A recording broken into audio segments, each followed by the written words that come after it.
बिस्मिल्लाहिर्रहमानिर्रहीम। तमाम matric class के स्टूडेंट, आपके लिए exercise 21.4 partial fraction class 10 new mathematics books, इसका पहली क्वेश्चन है और इसे आप तवज्जो से समझिएगा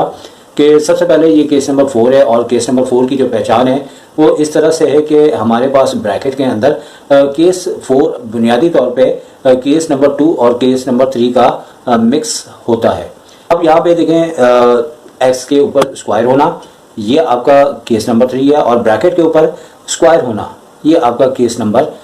2 है, जबकि 1 माइनस एक्स आपका केस नंबर 1 है। तो इस तरीके से ये एक मुकम्मल फैमिली है, यानी कि तीनों केसेस को मिला के एक केस नंबर 4 बना है। बुनियादी तौर पर अगर कहा जाए तो केस नंबर 4 कोई अलग से कोई केस नहीं है, ये सब केसेस का मिक्सअप है। अब चलते हैं करना कैसे है, इसको लेट करेंगे और 1 माइनस एक्स चूँकि एक लीनियर फैक्टर है इसे a अपॉन 1 माइनस एक्स कहेंगे, और प्लस के बाद हमें क्वाड्रेटिक जैसे कि एक्स स्क्वायर प्लस 1 एक क्वाड्रेटिक फैक्टर दिया हुआ है, और इस सूरत में हमें स्क्वायर को मद्देनज़र रखते हुए पहले इसकी पावर 1 रखते हुए एक्स स्क्वायर को देखते हुए ऊपर जो पोजीशन होगी वो लीनियर इक्वेशन में होगी, यानी कि आपने b के साथ x की पावर 1 लेनी है और प्लस c आपको एक वेरिएबल सपोज करना है पार्शियल फ्रैक्शन के लिहाज से। और इसी तरह जब इसके ऊपर स्क्वायर भी नज़र आ रहा है तो एक्स स्क्वायर प्लस 1 ब्रैकेट के ऊपर स्क्वायर और लीनियर पोजीशन यानी कि dx प्लस ई। तो अब यहाँ पे ये क्वेश्चन काफ़ी लेंथी हो गया। अगर आप ये जानना चाह रहे हैं कि कैसे पता लग रहा है कि ये क्वेश्चन काफ़ी लेंथी हुआ है, तो ए बी और सी का इस्तेमाल हो तो इसका मतलब है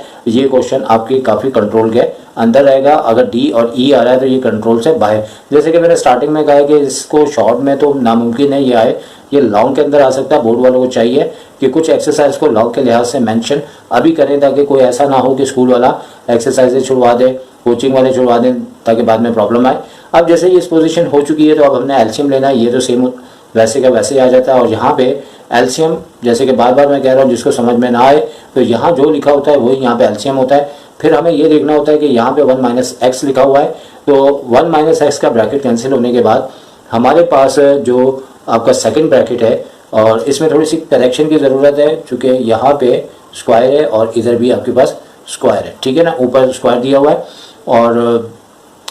जैसे ही आपने एलसीएम लिया तो उसके बाद अब फर्दर इधर गलती नहीं है, चूँकि ये क्वेश्चन को सॉल्व करते हुए थोड़ा सा मेरे से प्रॉब्लम हुआ, क्योंकि ये बहुत ज़्यादा तवज्जो के साथ क्वेश्चन करने वाला है। क्योंकि मेरे साथ खुद हो रहा है तो यकीनन स्टूडेंट के साथ भी ये चीज़ होने के चांसेस है, तो लिहाजा कोई भी एक छोटी मिस्टेक पूरा आंसर आपका गलत कर सकता है। तो यहाँ पे एलसीएम लेने के बाद ये दोनों कैंसिल हो जाएंगे, और जैसे कि 1 माइनस एक्स से इससे कैंसिल हुआ तो एक्स स्क्वायर प्लस 1 का होल स्क्वायर ए से मल्टीप्लाई होगा। यहाँ पे स्क्वायर की एक पावर कम होते हुए एक ब्रैकेट यहाँ पे मल्टीप्लाई होगा, और 1 माइनस एक्स भी चूँकि यहाँ पे नहीं है जिसकी वजह से ये भी मल्टीप्लाई होगा। और यहाँ पे स्क्वायर के अंदर कंप्लीट इस ब्रैकेट से कैंसिल होने के बाद हमारे पास डी एक्स प्लस ई जो है वो मल्टीप्लाई हो जाएगा 1 माइनस एक्स से, और इस रिलेशन को नंबर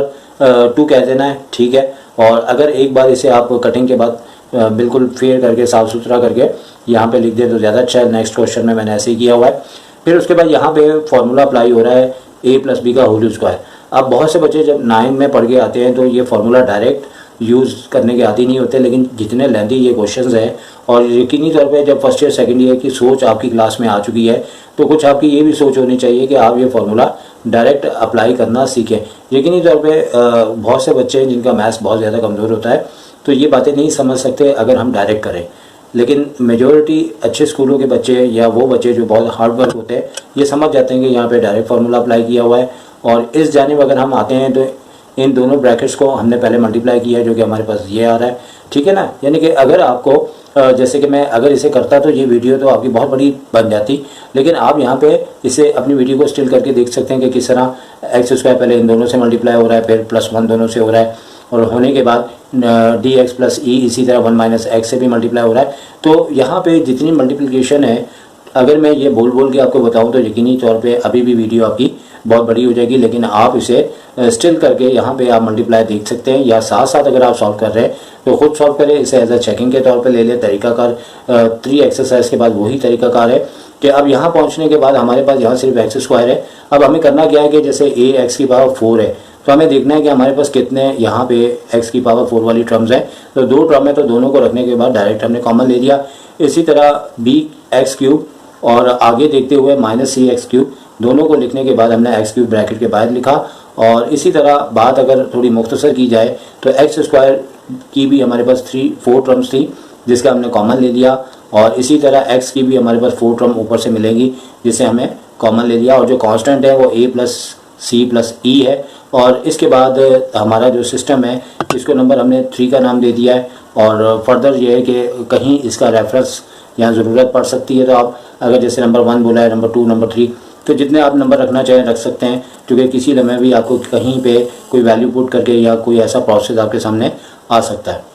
तो इसके बाद अब जैसे यहाँ पे हम अगर इस स्टेज पे देखते हैं, तो अगर कोई भी हमें सिंगल टर्म यानी कि ए या बी या सी सिंगल अगर हमें मिल जाए तो यकीनी तौर पे हमारा ये क्वेश्चन बहुत इजी हो जाता है। जैसे a माइनस बी 2 टर्म है, यहाँ पे भी 2 हैं, यहाँ पे 4 टर्म, यहाँ 4 टर्म, यहाँ 3 टर्म। तो इस सूरत में हमारे पास जो केस नंबर 1 था, x के लिहाज से x की वैल्यू बनाते हुए जो कि 1 है, हमें अपने जो स्टेटमेंट नंबर 2 है वहाँ पे x की जगह हमें इस तरह से रखना है कि हमारे पास a की वैल्यू आ जाएगी, क्योंकि 1 माइनस एक्स अगर a के नीचे है तो a की वैल्यू हमें हासिल हो जाएगी। और इसी तरह से हमने यहाँ से एक्स स्क्वायर और इसी तरह यहाँ से सिर्फ ये वाली मतलब टर्म्स हमने ली है जो a से मल्टीपल है, और यहाँ पे x की जगह 1 का स्क्वायर प्लस 1 ब्रैकेट के ऊपर स्क्वायर है 4 होगा, तो इस तरह से a की वैल्यू 1/4 आ जाएगी। और इसके बाद फाइनली अब हमें ये करना है, जैसे a की वैल्यू आ चुकी है तो यहाँ पे a और b दो हमारे पास रिलेशन एक साथ मौजूद है। तो a की वैल्यू जैसे आ चुकी है तो अब x की पावर 4 है, तो a माइनस बी हमें यहाँ पे x की पावर 4 के साथ लेते हुए, चूँकि अगर लेफ्ट हैंड साइड पे x की पावर 4 नहीं है तो इसका मतलब है उसका कोफिशिएंट 0 है। और इसी तरह से a minus B equals to 0 आ जाएगा और x की पावर 4 आपस में कैंसिल भी हो जाते हैं। रिलेशन नंबर 4 बना चुके हैं। a की वैल्यू पुट करने के बाद जैसे a की वैल्यू 1/4 है तो वहाँ से हमारे पास नंबर 4 में रखने से b की वैल्यू हासिल हो जाएगी। अब इसके बाद a minus B equals to 0, तो a की वैल्यू जैसे कि बात की रखने के बाद आपके पास b की वैल्यू आ चुकी है। और तमाम ऐसे स्टूडेंट जो इस बात में कंफ्यूज होते हैं कि b यहाँ पे माइनस है, अब देखिए यहाँ से माइनस बी इधर जाएगा प्लस b होगा, तो अगर हम यहाँ पे b को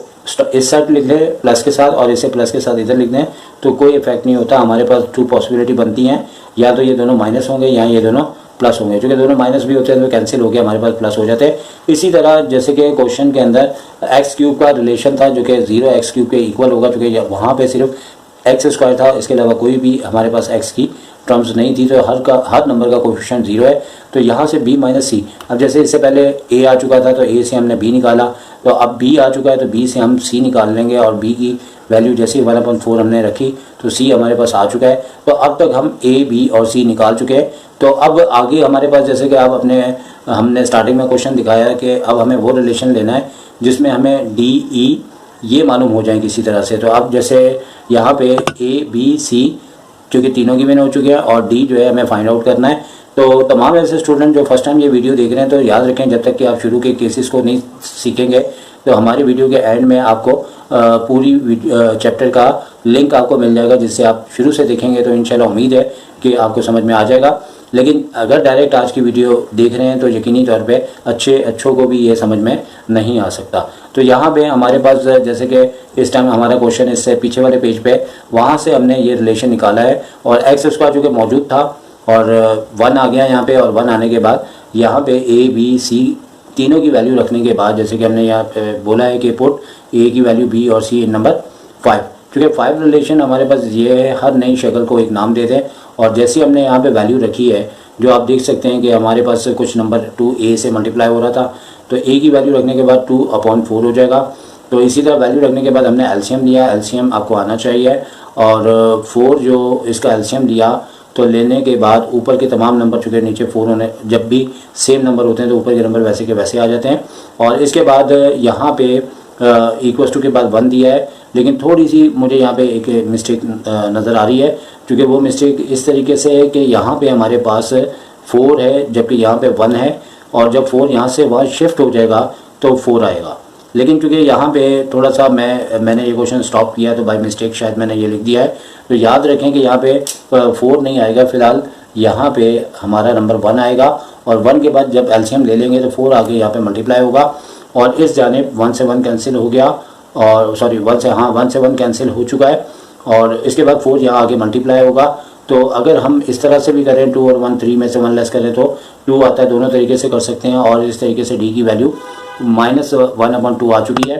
अब एक ई लास्ट हमारे पास वेरिएबल रह चुका है जो हमने सपोज किया हुआ है पार्शियल फ्रैक्शन में छोटी छोटी टर्म्स में कन्वर्ट करने के लिए A B C D E F हमें नंबर सपोज करने होते हैं और ए और सी की वैल्यू रखने के बाद और चूँकि ये कोफिशिएंट नंबर था जो कि 0 है और यहाँ पे वैल्यू रखने के बाद हमारे पास ई की भी वैल्यू आ चुकी है और ई की वैल्यू -1/2 आई है। अब आप देख सकते हैं कि काफ़ी लेंथी क्वेश्चन चल रहा है, 2 पेजेस पे भी ये कंप्लीट नहीं हुआ।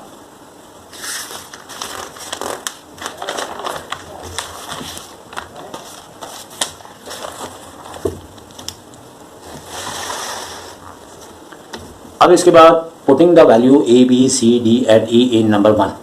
यकीनी तौर पे आपके पास क्वेश्चन बुक में भी मौजूद होगा, जहां ए था 1/4 आया तो 1 के बाद अपॉन में 4 आया। इसी तरह यहाँ पे बी एक्स और प्लस का सी था, बी और सी की वैल्यू रखी और यहाँ पे सी के बाद डी और ई की वैल्यू रखने के बाद ऊपर आपका एलसीएम आया। एलसीएम आने के बाद ये नीचे की टर्म जैसे ऊपर जाके आपका डिनोमिनेटर न्यूमिनेटर बन जाता है, इस तरीके से ये 4 और ये वाला ब्रैकेट आपस में मल्टीप्लाई हो जाता है। इन दोनों टर्म से नेगेटिव कॉमन लिया तो ब्रैकेट के अंदर हमारे ये दोनों पॉजिटिव आ गए। इस तरीके से हमारा ये आंसर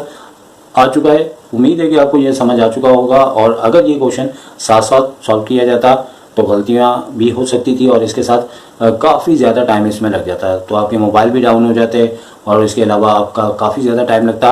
और अगर इस तरह का प्रॉब्लम हो तो आप 2 बार देखें, 3 बार देखें, यकीनी तौर पे आप समझ जाएंगे। आप क्वेश्चन नंबर 2 के ऊपर आते हैं और लेकिन क्वेश्चन बिल्कुल उसी तरह है, तो इस क्वेश्चन को पहले की क्वेश्चन की निस्बत थोड़ा सा मैं तेज़ लेके चलूँगा, इसलिए कि वही सारे काम हो रहे हैं कि यहाँ x² है तो a/x + b/x² और जैसे कि यहाँ पे स्क्वायर दिया है और cx + d/x² + 3 और प्लस ex + f/x² + 3 का होल स्क्वायर रिलेशन नंबर 1 है। और असल में बुनियादी तौर पे यही एक चीज़ है जो कि आपको समझनी है कि इसकी पोजीशन कैसे होगी। एलसीएम लिया गया, नीचे वाला नीचे से कैंसिल हुआ और एलसीएम के लिहाज से ब्रैकेट मल्टीप्लाई हुए। फिर उसके बाद आगे हम चले और चलने के बाद इसको नंबर 2 का नाम दे दिया और इसके बाद याद रखें कि ये इम्प्लाइज दैट इस वक्त ज़रूरी हो चुके हैं। मैंने बहुत से टीचरों को देखा कि वो इम्प्लाइज दैट बस लगा देते हैं, लेकिन इम्प्लाइज दैट उस वक्त लाजमी हो जाता है जब एक लाइन में आपका काम कंप्लीट ना हो। जैसे कि देख सकते हैं कि यहाँ आगे जगह नहीं थी, मैंने नीचे लिखा, तो इस सूरत में इम्प्लाइज दैट इस चीज़ को रिप्रेजेंट करता है कि जब तक कि अगला इम्प्लाइज दैट नहीं आएगा ये स्टेप्स को कंप्लीट ना समझा जाए। इसी तरह फर्दर जैसे हमने इससे पहले क्वेश्चंस में किया कि मल्टीप्लाई को कंप्लीट करने के बाद जैसे x की पावर 5 है तो जहाँ जहाँ हमें मिल रहा है यहाँ पे और यहाँ पे एक साथ लिख के हमने कॉमन ले लिया। इसी तरह x की पावर 4 को भी कॉमन लिया, x³ को और x² को और x को कॉमन लिया और ये 9 भी आपके पास कांस्टेंट है। अच्छा, इस क्वेश्चन में देखा जाए तो एक काफ़ी ज़्यादा फ़ायदा भी हो रहा था कि जैसे कि यहाँ पे x² है तो हम x की वैल्यू को 0 रख के स्टार्ट कर सकते थे, चूँकि अक्सर करना पड़ता है। लेकिन जब हम इस स्टेज पे पहुँचते हैं तो अगर तो यहाँ पे हमारे पास सिंगल वेरिएबल्स आ जाए, जैसे 9ax सिंगल आपको टर्म दी है, कांस्टेंट की सिंगल टर्म 9b दी है, तो ये इसका मतलब है कि आप a की भी वैल्यू और b की भी वैल्यू आप निकाल सकते हैं और ये आपके लिए बहुत ज़बरदस्त ऑप्शन हो जाता है। और इसी तरह हमने 9ax को या 1x के इक्वल लेते हुए यहाँ पे हमारे पास जो है वो a की वैल्यू हमने यहाँ पे 1/9 निकाल ली है और 9b एज अ कांस्टेंट है और कांस्टेंट 2 है, तो यहाँ से b भी हम निकालने में कामयाब हो गए। अब जैसे a और b दोनों आ चुके हैं तो यहाँ पे हमें x की पावर 5 का कोफिशिएंट a + c नज़र आ रहा है और यहाँ पे रखते हुए हमने a रखा तो c निकाल लिया। तो देखा जाए तो अगर हमें x की वैल्यू को रखने के बगैर ही हमारे पास a और b दोनों निकल गए और उसके बाद हमने c भी निकाल लिया। अब नेक्स्ट चलते हैं आगे। सिलसिला कुछ इस तरह से आ चुका है हमारे सामने कि हमें b + d x की पावर 4 0 कोफिशिएंट के बराबर है, 0x 4 के बराबर है। तो यहाँ से आप देख सकते हैं काफ़ी बड़ा बड़ा करके साफ सुथरा करके लिखा है कि d की वैल्यू -2/9 आ गई। और इसी तरह इस साइड हमने जो है x² का कोफिशिएंट लेते हुए जो रिलेशन बना था, यहाँ से हमारे पास चूँकि हमारे पास d यहाँ पे मौजूद है और b भी मौजूद है जो हम फाइंड आउट कर चुके हैं, तो यहाँ से हमने f को एलसीएम लेने के बाद f की वैल्यू को निकालने में कामयाब हो गए। और सिर्फ एक e आपका वेरिएबल है जो कि यहाँ पे x की पावर 3 का कोफिशिएंट 0 लेते हुए a और c दोनों हमारे पास इससे पीछे वाले पेज पे मौजूद हैं। तो हमने अपने रिलेशन को लेते हुए a और c की वैल्यू रखते हुए हमने यहाँ पे e को भी फाइंड आउट कर लिया और जब e आ गया तो तमाम वैल्यूज़ को पुटिंग कर दी नंबर 1 में। और तमाम स्टूडेंट देखें, अगर क्वेश्चन लेंदी हो रहा है तो आप ऐसा कर सकते हैं कि पुटिंग द वैल्यू आप a की वैल्यू, b की, c, d, e, f की वैल्यू यहाँ नहीं लिखे हुए, इसलिए नहीं लिखेंगे, जाहिर सी बात है क्वेश्चन ऑलरेडी लेंदी है, लेकिन हमें ऊपर ये तमाम वैल्यूज़ पता लग रही हैं। आप ये भी लिख सकते हैं putting the all values in number 1, तो ऐसे भी लिख सकते हैं, और वैल्यू लिखेंगे तो और लेंदी क्वेश्चन हो जाएगा। तो फिर हमने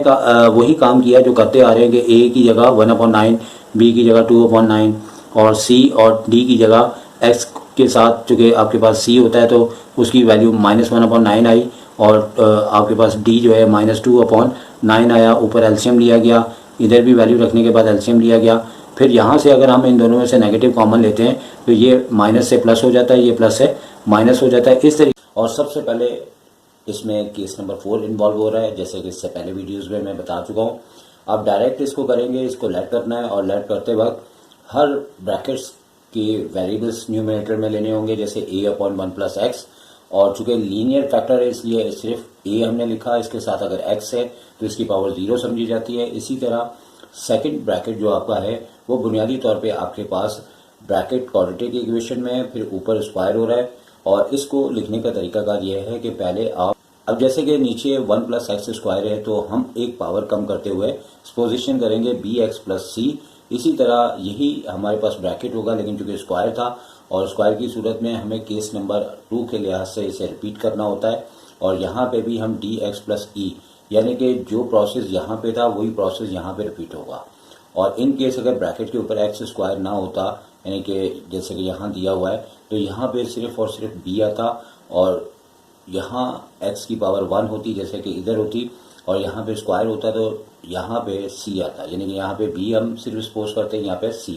लेकिन bx + c सिर्फ इस वजह से आ रहा है कि ये हमारे पास क्वाड्रेटिक आपको ब्रैकेट दिया हुआ है, क्वाड्रेटिक इक्वेशन को रिप्रेजेंट कर रहा है, और यहाँ पे भी क्वाड्रेटिक एक्सप्रेशन दिया है, और यहाँ पे भी क्वाड्रेटिक एक्सप्रेशन दिया है। इस लिहाज से इसकी पोजीशन करते हुए जैसे कि हमने इससे पहले क्वेश्चंस में किया है, और लाजमी इसके लिए आपको शुरू से वीडियोस देखनी होगी। इसका क्वेश्चन नंबर 1 लाजमी देखना होगा। तो तमाम ऐसे देखने वाले जो भी स्टूडेंट्स हैं उनसे ये ताकीद करूँगा कि ये क्वेश्चन तभी समझ आएगा अगर आप स्टार्टिंग से आप इस एक्सरसाइज को वॉच करें। अब एलसीएम लेने के बाद यहाँ पे डिनोमिनेटर कैंसिल हो जाते हैं, और जैसे कि हम स्टार्टिंग से एलसीएम ले रहे हैं बिल्कुल उसी तरह यहाँ पे भी आए कि दो ब्रैकेट्स कहीं मल्टीप्लाई हो रहे हैं, ए के साथ सिंगल है, और यहाँ पे bx + c के साथ 2 ब्रैकेट मल्टीप्लाई हो रहे हैं। यकीनी तौर पे इसके लिए आपका एलसीएम अच्छा होना चाहिए, इस रिलेशन को नंबर 2 कह देंगे। इसके बाद सिलसिला इस तरह से है कि हमें तमाम यहाँ पे मल्टीप्लिकेशन को कंप्लीट करना है, और जैसे कि यहाँ पे हमने इम्प्लाइज दैट लगा के, क्योंकि एक लाइन में जब कंप्लीट ना हो तो ये इम्प्लाइज दैट लाजमी होता है। बहुत सारे टीचर एक लाइन में अगर आपका स्टेप कंप्लीट भी हो रहा है इम्प्लाइज दैट का इस्तेमाल करते हैं, लेकिन मेरे नज़दीक ये इम्प्लाइज दैट उस वक्त लाजमी हो जाता है जब आपका एक लाइन के अंदर, आपकी एक रॉ के अंदर काम कंप्लीट नहीं होता, क्योंकि ये कंटिन्यू चल रहा है, और इससे आगे चूँकि जगह ना होने की वजह से हमने नीचे किया था। और इम्प्लाइज दैट नेक्स्ट उस वक्त लगेगा जब ये पूरा प्रोसेस कंप्लीट होने के बाद आगे चलेगा। अब यहाँ पे हमने ऐसा किया है कि x की पावर 4 वालों को एक साथ, x³ वालों को एक साथ, x² वालों को एक साथ, इसी तरह x वालों को एक साथ, और जो ओनली आपके पोजीशन वेरिएबल्स हैं उनको एक साथ, या दूसरे अल्फाज में x की पावर 0 एक साथ लिखे जाएंगे। और यहाँ पे उनको कॉमन लेने के बाद, क्योंकि कुछ क्वेश्चंस मैं डायरेक्ट भी आपको समझाता हूँ, कुछ क्वेश्चंस को डिटेल से समझाता हूँ। इसकी बुनियादी वजह यह है कि ये आप ना समझें कि हर क्वेश्चन में सोच डिफरेंट है। आप मेरी इस पॉलिसी को समझें कि मैं एक क्वेश्चन को कई अंदाज से इसलिए समझाता हूँ ताकि आपको जो बेहतर लगे, जो आपकी मेंटल क्वालिटी है उस लिहाज से आप उसे कैच करें। लिहाजा कहने का मतलब है कि इंटर के स्टूडेंट अच्छे खासे इंटेलिजेंट होते हैं, और ये टॉपिक वहाँ से ही आपके सेकेंड ईयर मैथ से आया है, तो वो बहुत शॉर्ट बातों को बड़ी आसानी से कैच कर लेते हैं। लेकिन चूंकि ये चैप्टर अब मैट्रिक क्लास में पढ़ाया जा रहा है, इस वजह से थोड़ा उनको कैच या उनको समझने में थोड़ा मसला हो सकता है। तो लिहाजा तमाम क्वेश्चन तमाम स्टूडेंट्स देखें, चूँकि हर क्वेश्चन के अंदर मैंने थोड़ा सा डिफरेंट मेथड यूज़ किया है, और सिर्फ इसलिए किया है कि जो आपको बेहतर लगे, आपके माइंड के मुताबिक लगे, आप उसको करें। तो हम यहाँ तक नंबर 4 तक पहुँच चुके थे। अब जैसे कि यहाँ पे हमारे पास x की पावर 4 है, और यहाँ पे इससे पहले कि अगर हमें यहाँ पे कोई सिंगल वेरिएबल्स मिल जाता तो हम डायरेक्ट वैल्यू निकाल सकते हैं, लेकिन अगर ऐसा ना हो तो जैसे 1 + x आपको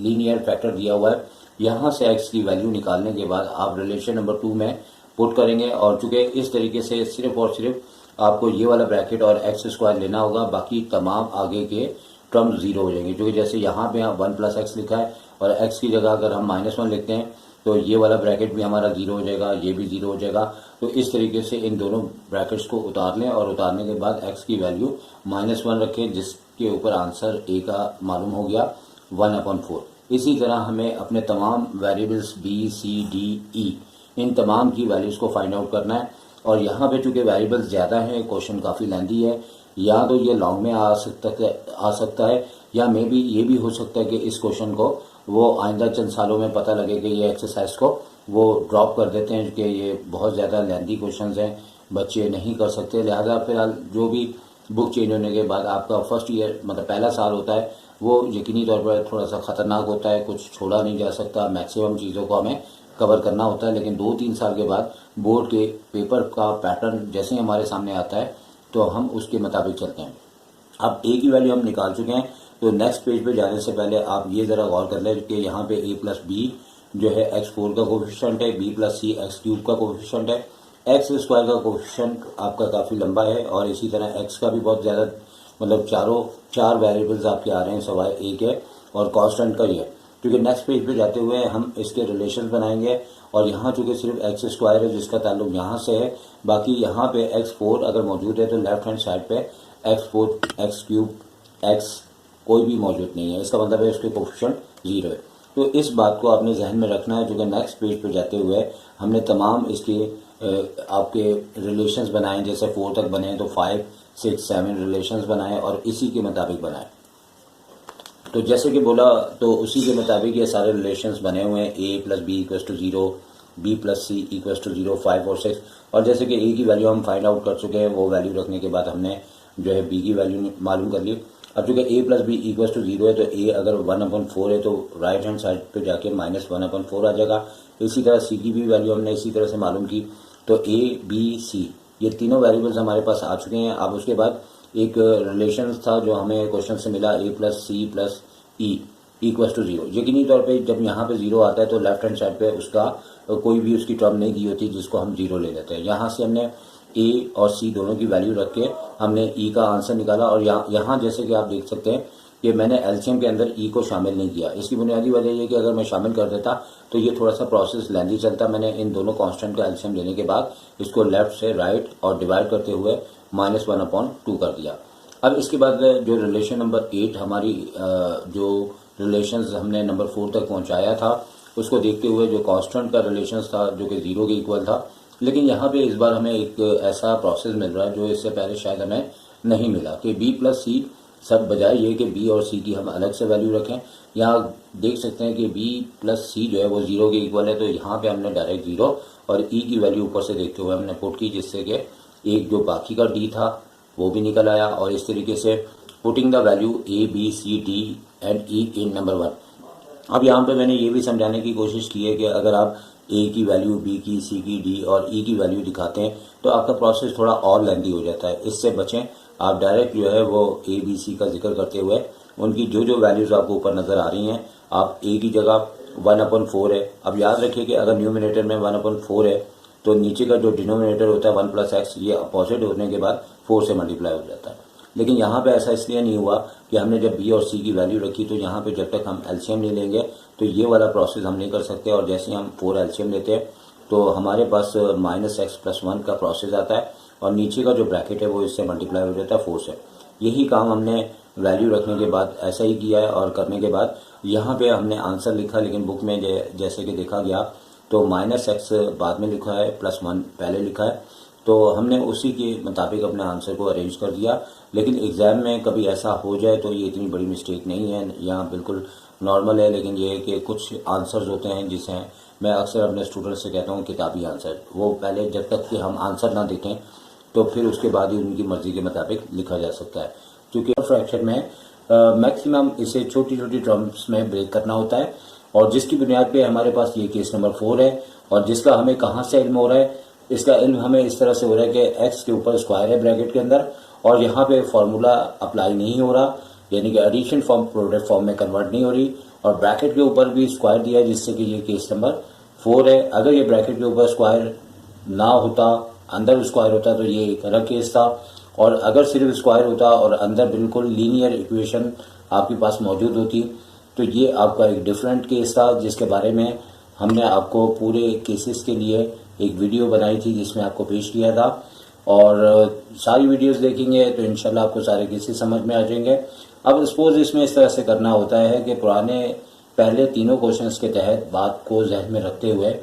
कि हमारे पास ये लीनियर फंक्शंस हैं, लीनियर एक फैक्टर दिया हुआ है, इसे a/x+1 लेना है और प्लस ये क्वाड्रेटिक आपके पास फंक्शन यहाँ ब्रैकेट्स दिया हुआ है और 2 + x² है। तो ऊपर आपको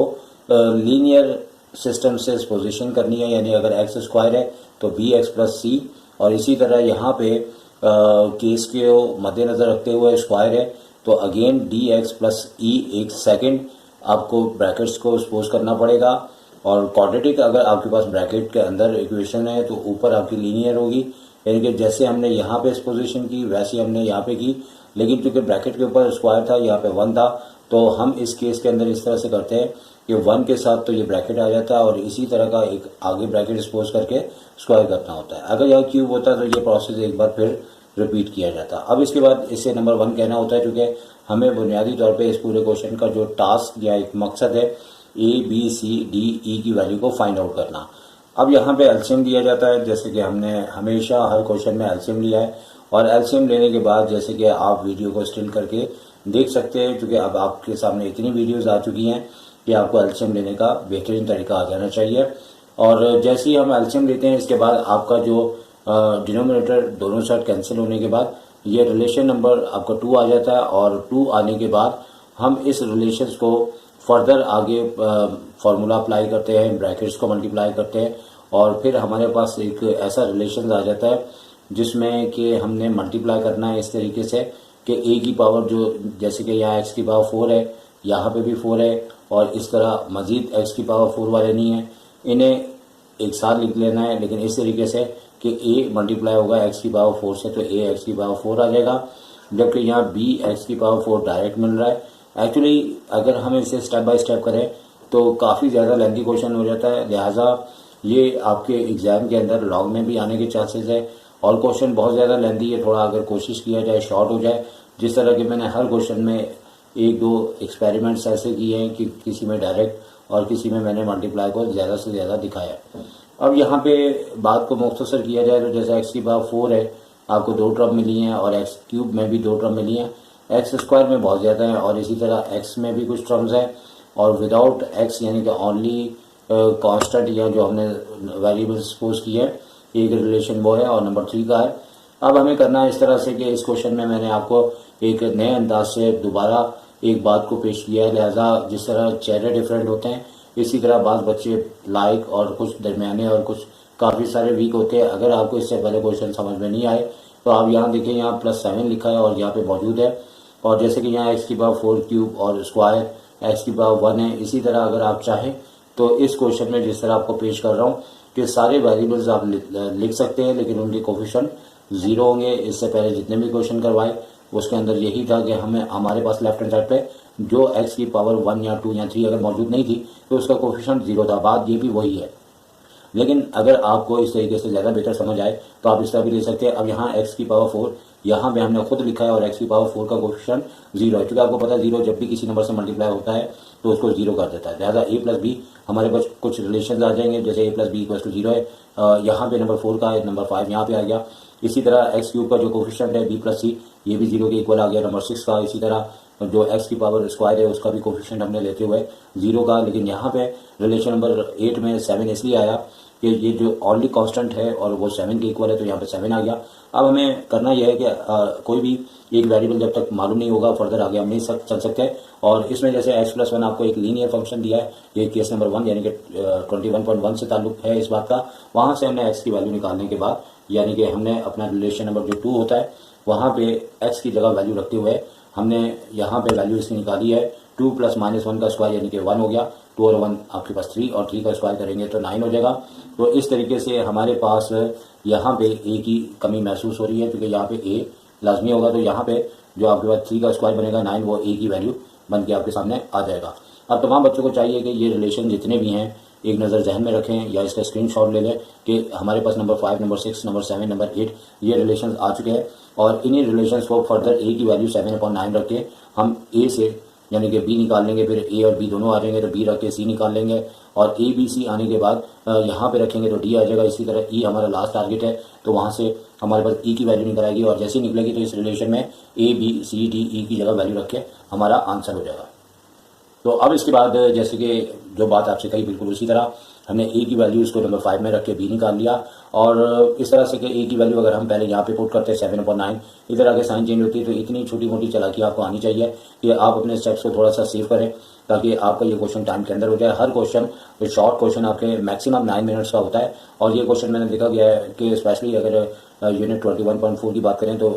अच्छा खासा टाइम लगता है। इसी वजह से ये लॉन्ग में भी सूटेबल है। तो लिहाजा इस चैनल के हवाले से अगर कोई बोर्ड का कोई भी ऐसे टीचर जो ये फैसला करें या सिलेबस को डिज़ाइन करें तो इस एक्सरसाइज को कुछ एक्सरसाइजें लिख के दे देंगे, ये लॉन्ग वाइज इंपॉर्टेंट है मॉडल पेपर में, ताकि बच्चे उसी के लिहाज से प्रिपरेशन करें। अच्छा मॉडल पेपर यह है कि हर वो आपके चैप्टर का क्वेश्चन जो 2 या 3 पेज के ऊपर जा रहा है उसे वो लॉन्ग में काउंट करे और ये एक्सरसाइज आपके लॉन्ग के लिहाज से ही बनी हुई है और इसमें कोई भी क्वेश्चन 2 पेज से कम पे नहीं आता। अच्छा बी और सी हम वैल्यू निकाल चुके हैं और इस दौरान की कुछ गुफ्तगू आपसे चलती है और आप अपने इस टॉपिक को मद्देनज़र रखें कि ए के बाद बी फिर सी और ए बी सी निकलने के बाद आपके पास ई की भी वैल्यू आ चुकी है। तो इस हिस्से का आप स्क्रीनशॉट लें। अगर मैं आपको स्टेप बाय स्टेप बताऊं तो बताने को बता सकता हूं, लेकिन अब आपको इतना कुछ बता चुका हूं कि वैल्यूज़ रखने के बाद एलसीएम लिया है और एलसीएम लेने के बाद कुछ इस तरह के स्टेप्स किए हैं जिसमें थोड़ा सा काम आसान और बेहतर है। दोनों साइड माइनस हैं तो डिवाइड होके या कैंसिल भी हो जाते हैं। यहाँ ये लेफ्ट से राइट और राइट वाला यानी लेफ्ट वाला राइट पे जाके भी साइन चेंज हो जाती है। तो इसके बाद चूँकि ई आ चुका है और बी सी और ए आ चुका है तो सिर्फ और सिर्फ डी की तलाश है। तो एक आपका 7 रिलेशन है जहाँ पे थोड़ा हमने टाइम बचाते हुए लिखना है put value of A B and C. अब यहाँ पे ए और बी और सी की वैल्यूज़ को ना दिखाए क्योंकि बहुत ज़्यादा टाइम लगेगा, क्योंकि ऊपर ये वैल्यूज़ हमें नज़र आ रही हैं इसलिए हम इसे डायरेक्ट करेंगे और तमाम वैल्यूज़ को निकालने के बाद जो हमारे पास रिलेशन नंबर 1 है उसमें हमने ए और बी और सी डी ई की तमाम वैल्यूज रखी। ऊपर हमने एलसीएम लिया, इधर भी हमने एलसीएम लिया और एलसीएम लेने के बाद 9 हमारा डिनोमिनेटर में मल्टीप्लाई होगा और 7 इन दोनों में से कॉमन आ जाएगा, यहाँ से भी कॉमन आ जाएगा और एलसीएम जो 3 है वो डिनोमिनेटर से मल्टीप्लाई हो जाएगा।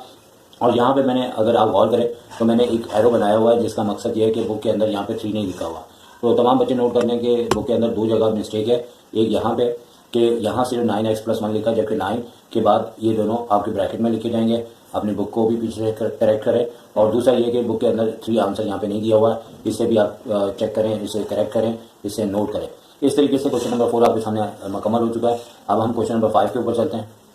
अब क्वेश्चन नंबर 5 को हम थोड़ा जल्दी डिस्कस करेंगे क्योंकि उसी तरह का क्वेश्चन है। वैल्यू आपकी 49/x-2 और सेकंड ब्रैकेट 3 + x² का होल स्क्वायर है। बिल्कुल उसी तरीके से हमने सपोज किया है, आप देख सकते हैं और आपके ई तक वेरिएबल्स आ रहे हैं और लेट करने के बाद इससे नंबर 1 और एलसीएम के बाद इस रिलेशन को नंबर 2 कहना है और कहने के बाद हमें ब्रैकेट्स को मल्टीप्लाई करते हुए यहाँ पे x4 के कोफिशिएंट्स, x³ के कोफिशिएंट, x² के कोफिशिएंट, x के कोफिशिएंट ओनली कांस्टेंट को लेना है। और जैसे इससे पहले क्वेश्चन है मैंने x⁴ सब के कोफिशिएंट 0 करके दिखाए, यहाँ पे नहीं दिखाए। मकसद ये है कि दोनों तरीक़ों से आप कर सकते हैं। और यहाँ पे फिर a + b क्योंकि यहाँ पे लेफ्ट हैंड साइड पे x⁴ नहीं है 0 के इक्वल है तो रिलेशन नंबर 3, 4, 5, 6, 7 ये सारे रिलेशंस बन गए। और जैसे कि यहाँ लीनियर आपको ब्रैकेट दिया था, यहाँ से x की वैल्यू बनाते हुए हमने a का आंसर निकाला है जो कि एक प्रोसेस है जिसमें 3 + 2 का स्क्वायर हुआ 4, 4, 3, 7 और 7 का स्क्वायर करने के बाद आपका 49 आया और a की वैल्यू निकालेंगे तो 49 के नीचे 49 आएगा तो क्या आएगा